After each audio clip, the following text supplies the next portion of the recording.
Hi and welcome to another episode here on the OCD Warriors YouTube channel. My name is Becky Jane Stevenson. I am a peer-to-peer support facilitator with OCD Action, and I am a positive advocate for strengthening the OCD communities and ending stereotypes and stigma. So I just want to take a minute for apologising for not uploading a video for a little while. I am a mum of 3 and have various different pursuits in life. I get very, very busy. So this video was inspired by a very, very personal experience this past week that I felt really important to share with you if you are on the road to remission from OCD. I found it such a learning curve and a bit of a learning journey and personal growth for me that I felt it would be beneficial for you, the viewers, to kind of get my thoughts and my insights into kind of what happened as I talk you through my previous week.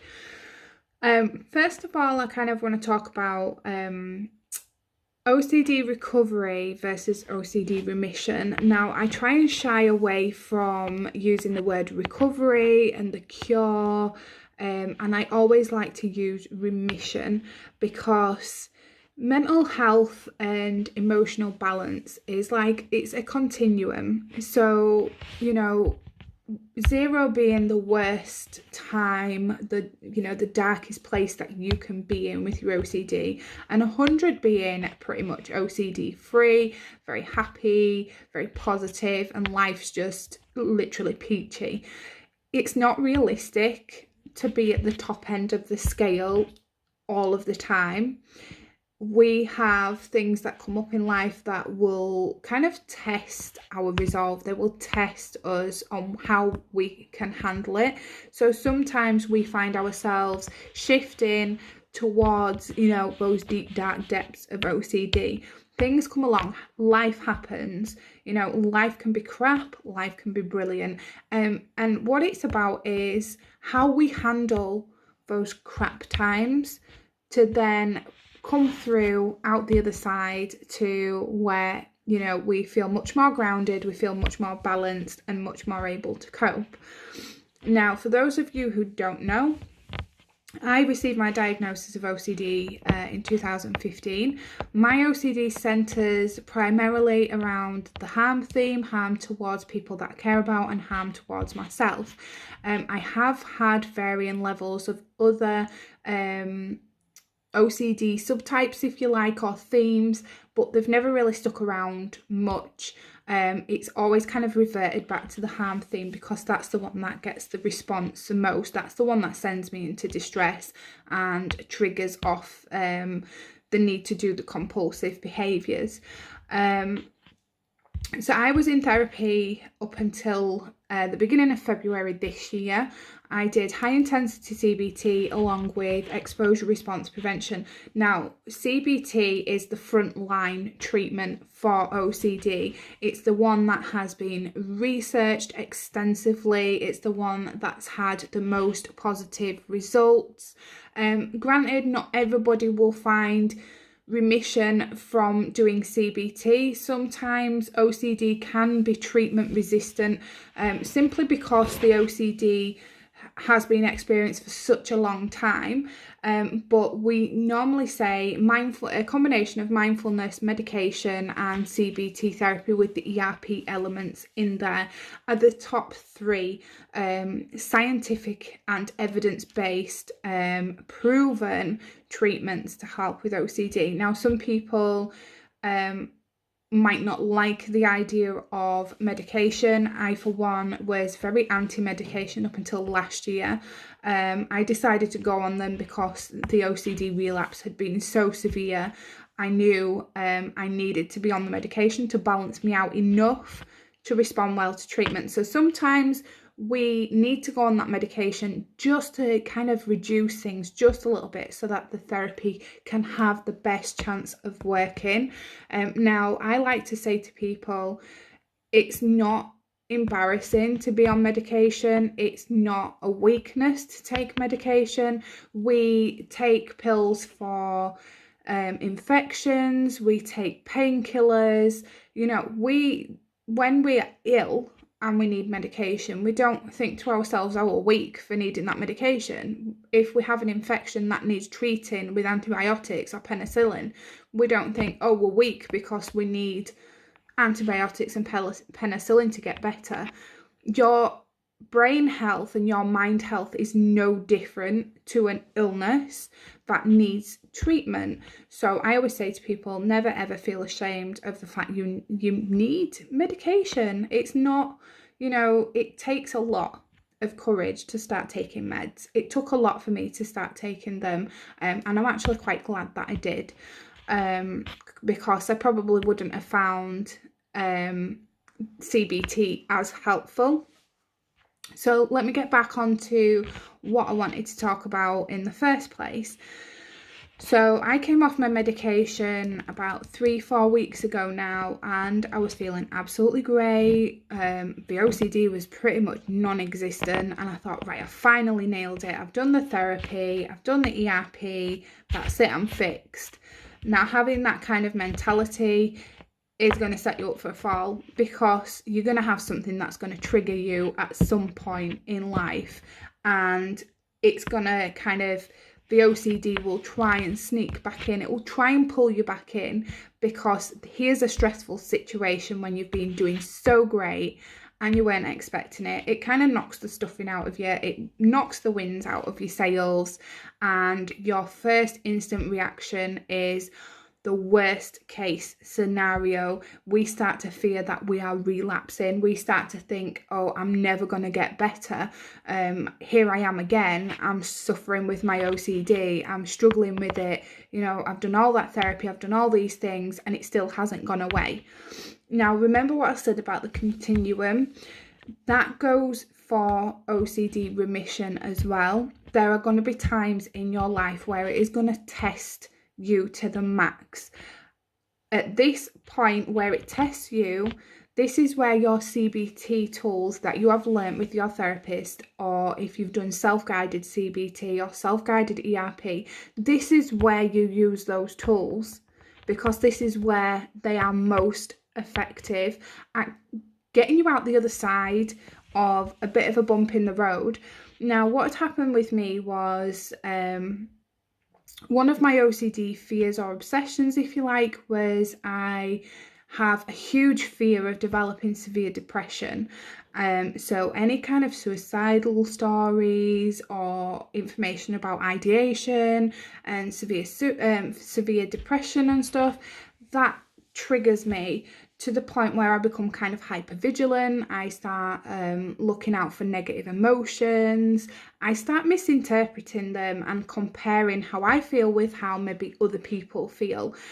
And I use it as a confirmation. Now, that is a compulsion for me. And unfortunately, last week I didn't spot it. I was doing absolutely fantastic. I felt on top of the world. I'd come off the medication. I felt very, very proud of myself. And then all of a sudden I had this low mood, and I was like, oh my God. And then I start panicking, my anxiety levels raised, it kicked off IBS. I spent days where I couldn't even face food. I was so hungry, but the anxiety had got my stomach in so many knots that I couldn't face food. And the longer I was going without sustenance, the worse the anxiety was feeling. I was unable to sleep. And all the while, I was catastrophizing everything. I was connecting everything back into the OCD, and I could feel myself falling back into that thinking habit of, oh my God, this is a relapse. Oh my God, what if I have got depression? What if it means this X, Y, and Z? And it kind of snowballs from there. Now, what kind of happened for me was I forgot to read my relapse blueprint. So if you have been through CBT and ERP therapy, and your therapist is a good quality therapist, they will always draw up at the end of your treatment a relapse prevention blueprint. So basically what that documents is how things started for you, what OCD looks like for you, what your compulsions are, what your warning signs are, what your triggers are, you know. and all of the CBT work you've done alongside the ERP, because CBT is not just the ERP side, you have to understand the cognitive side as well. So it's cognitive behavioural therapy. So while you're doing your therapy, it helps you to actually figure out why your kind of thought patterns are the way they are and why they're kind of distorted, and the things that you can do to prevent that from kind of happening. So a blueprint is essential in your journey to remission. It just gives you that bit more confidence. It reminds you of what you discussed with your therapist. It reminds you of those tools and skills that you have learned to kind of overcome the OCD challenges that you've been facing. Now, unfortunately for me, I didn't read it. It didn't even cross my mind, because typically what happens for somebody when they are experiencing an anxiety attack or they are experiencing an OCD flare-up is the thoughts and the feelings and the emotions that they feel so bad, and the brain doesn't know why it's feeling so bad, so it will come up with a story that fits in with the symptoms. So because we are feeling so bad, the brain decides, well, this must be a really bad situation, so it will throw up the worst case scenario, which then triggers off more fight or flight, and then it'll trigger off the compulsions, which is exactly what had happened to me. I was not getting dressed, I wasn't eating, I was reassurance seeking, I was comparing my feelings and emotions to other people's stories of depression and ideation and stuff. And it was all just tired feeding back into this OCD cycle. So the important thing that I wanted to talk about on the video is sometimes you kind of have to take a step back from yourself. So be an observer. Like in mindfulness, when they say you are an observer of the thoughts, a really useful tool for me this week to kind of snap out of it, which is why you're seeing me obviously makeup on and looking quite positive and quite smiley, is because that's how I feel. This is not kind of a front. I feel like this genuinely. And the reason I was able to do that was because I took a step back, or a step away from myself. I observed what was going on with me. I observed the way that I was thinking. I observed what was helpful for me right now. I observed maybe what was fueling it. And then I reminded myself of all the little tools that I've learned, all the little things that have been helpful. I learned about my compulsions and how to spot those. And the moment that I started doing that, I actually started to realise, actually, this isn't depression. Actually, I'm being sucked back into another OCD cycle. And the more that I was recognising it, the more that I was able to do self-guided ERP and kind of cut those compulsions out, and I refocused. Now, cutting compulsions out, generally a lot of people say just stop doing the compulsions. It is not as easy as just stopping those compulsions, and sometimes just stopping them is more damaging than it is a help. So ERP should always be done on a hierarchy, so you start off on your lowest triggers and you work up to your worst. That is mentioned in another video on this channel if you want to go and have a look at how ERP works. But essentially, when you start to notice that you are doing compulsions, at that moment you need to be a little bit kinder to yourself and say, yes, I recognise this as a compulsion, and consider what you could do aside from the compulsion. So find a refocus activity, find something that's going to keep you busy. It's not like an avoidance, because obviously avoidance habits are also a compulsion as well. You're not avoiding the OCD, you're not avoiding the compulsion or the anxiety. What you're doing is you are acknowledging that your body and your mind and the OCD is telling you need to do these compulsions, and you accept that. But then you think, right, but I'm not going to do that because that's not what I want to do. I'm going to go do this instead. I find arts and crafts, cooking, videos, makeup, quite a number of different things that I find really helpful for refocusing my attention. So it's a case of not ignoring what the OCD is trying to get you to do. You are acknowledging it. You are saying, okay, I understand. The OCD wants me to do this, but I don't want to, because you have a choice. This is absolutely vital in OCD remission, is you have a choice. You have a choice on whether you engage in those compulsions or not. You have a choice on whether you give those shitty, intrusive, horrible thoughts importance or not. You have a choice on whether you give these thoughts power or not. Granted, it takes time, it takes work, it takes, it takes repetition in doing these things for it to start naturally forming habits in the brain, so that you can easily say to OCD, yep, I'm having one of those thoughts, but it's okay, I'm going to do this instead. It's okay for that thought to be there, because remission is essentially desensitizing. It's a desensitized state to those intrusive thoughts. So remission isn't getting rid of the thoughts. Remission is getting comfortable with those thoughts. Intrusive thoughts are normal for everybody, not just people with OCD, people that are non-OCD, people that have never had any mental or emotional difficulties before. Intrusive thoughts are normal. The only reason that other people tend not to respond to them is because they are able to dismiss them. They are able to just brush them off and know that they are absolute nonsense and absolute bullshit. But unfortunately for somebody with OCD, we are sensitive beings, we are empathic, we don't like stuff like that going through our heads. We are very, very hypersensitive to it. So as soon as something like that goes through our head, our mind will pick it up, because it's just who we are. Embrace that. It's not a flaw. It's not something that's damaged. We are just sensitive beings, and that's being sensitive is a beautiful thing to, it's a beautiful trait to have.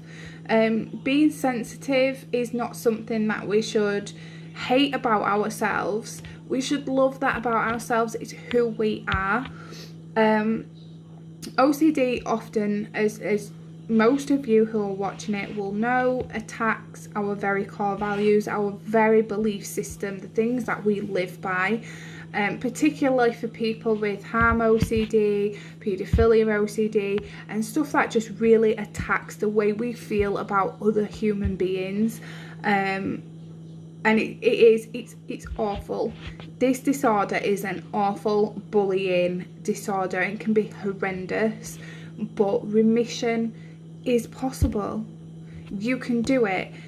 All it means is, and I used this example on a Facebook post, so if you wanted to go and have a look, it is on there. My profile is public, and I hope you will get some support, and you'll be able to connect with that post and it'd be helpful for you. Is many people talk about overcoming the mountain or climbing the mountain to reach the top, and the goal is the top of that mountain. Most people, when they want to recover from mental health challenges or emotional challenges, they have their goals so high, they have that bar raised so high that they want to reach the top of the mountain, when actually the base camp villages at the bottom or even halfway up are just as beautiful as the top. So don't kind of get mixed up in this battle to kind of get to the top of the mountain. Accept when you have lower days. Use those skills, use those tools, step outside of yourself and observe what's going on for you right now, because the moment you do, sometimes the penny really does drop. And for me, one of the bigger ones actually was, and it's so random, but I hope you'll understand where I'm coming from. I'm at the moment putting together like a workbook, and in there it was I've been talking about the 4 major hormones that contribute to happy mind health, those being dopamine, oxytocin, serotonin and endorphins. Now serotonin, 80% of serotonin is actually created in your stomach before it's sent up to the brain. So there's a reason why the stomach is called the second brain. There are a lot of nerves, particularly the vagus nerve in there, that's responsible for slowing down cortisol levels, and kind of amino acids that are in the gut help to create those chemicals, those hormones and neurotransmitters for your brain and stuff. So it's really important that we look after our tummy. So when we're not eating due to anxiety and stuff, we actually start to feel worse because we're not feeding our tummies those essential nutrients that it needs to create those neurotransmitters. Now, when the penny dropped for me, I'd been talking about serotonin, and there's a lot of research going into something called psychobiotics. Now, we've all heard of probiotics. We've got probiotic drinks, probiotic supplements, foods that have got natural probiotics in. Now, probiotics are the good bacteria for your tummy. Now, these probiotics are what help with increasing the serotonin levels, and actually these psychobiotics have been researched to say that they are just as good as antidepressants. While there's still studies going on, I cannot say whether that's 100% true or not, but it does hold some weight. We know the gut is responsible for brain health. So I actually went to the supermarket and I bought a pack of Actimel. So if you're not in the UK or the US, you might not know what Actimel is. Actimel are these little kind of yogurt drinks that have live probiotics in.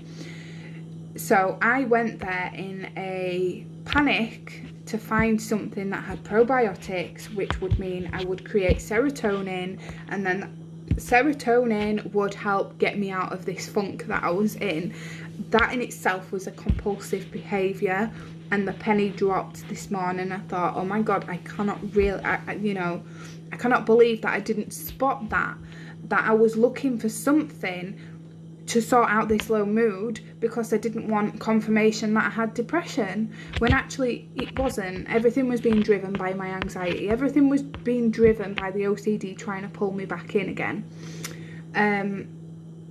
And another one was like the medication. I was like, oh my god, I've come off the medication too early. I need to go back on it. In a blind panic, I need to ring the doctor and get back on these pills. Now, I didn't want to go back on the tablets because it was a long-term thing. I actually wanted to go back on them because I was hoping it would have the same effect as a benzo would, which would just switch everything off. Now, rationally, that is not going to work. So that was the second clue that I was trying to, I was slowly being sucked back into another OCD cycle. So those in themselves was enough to help me realise that actually this is just OCD again. And the moment that I realised that, I actually felt much calmer. I actually felt much happier. I felt much more balanced, because with my OCD, I've been on such a journey and understood that much about OCD, particularly for myself. I've read many books, spoken to many experts and professionals about OCD, and understood, as my understanding is very broad, that I actually feel confident to be able to live alongside OCD without it affecting me. What had happened last week was I'd feared a relapse. And I feared, actually, this must be severe depression, because that's my fear. But the moment I realised it was OCD, game changer. Because I feel confident in handling OCD. I don't feel confident if I was to ever get severely depressed. I wouldn't feel confident then. I would be absolutely terrified. But with OCD, the tools that I have from the therapy and the things that I've learned, I'm in a much stronger position to be able to recognise when that's going on. The moment we can recognise, and this is the message I want to give to you, I know I've been rambling on quite a lot. The message I want to give to you is when we're able to recognize that it's our OCD playing tricks, we can get to a place where we feel confident in combating it. When somebody is in the throes of OCD and they haven't had the treatment or the therapy that they need, it can be a very, very scary place because you just don't know. There's a reason why it's called the doubting disease. You have a need for these compulsions because the alternative is you wouldn't bear thinking about it. But when you've gone through the therapy and you've understood about your OCD and the way it affects you, and you have those tools in place, you feel in a much more empowered position to overcome it, well, not overcome it, but to find remission, to the point where you're not, the OCD isn't affecting the way you live your life. You are still able to enjoy life, and that's the goal for OCD. It's to still have it there, but you hold the power. You decide whether you will let it affect you, whether you let it control you and have power over you or not. And that, for me personally, I think is the goal, to overcoming OCD and taking that power back. So yes, I've had a crap week. Yes, I've lost quite a bit of weight because of the non-eating. Yes, I was able to then recognise by talking things through and just taking a step back, and seeing that actually this is all OCD. I've been through all this with my therapist. I know what to do. And for me, it was a case of getting dressed, getting a shower, eating, unfortunately, small meals at a time because I've gone quite a while without anything to eat. So getting dressed, having a shower, having something to eat, doing this video, being active on Facebook, doing the things that I enjoy with my children, putting my makeup on, and actually just getting back to normality is the most therapeutic thing ever. It is so underrated. So I hope this video has been helpful. I know it's been a little bit scatty, unfortunately. It does seem very, very likely I have ADD too, so I do go on quite a lot of tangents, but I just felt it was really important to come on, have a chat to you. There hasn't really been a main topic or theme of tonight's video, but I hope there's a lot of helpful information for you there. If anybody has got any questions that they want to ask me, you can either pop them down into the comments and I will get back to you. You can send me a message on YouTube, or you can reach out on Facebook. Like I say, my profile is open, and I have a page called OCD Warrior. You can message me on there as well. I'll see what I'm up to. The OCD Warrior is actually a clothing brand. I realise this is now reading backwards, so I didn't think that through.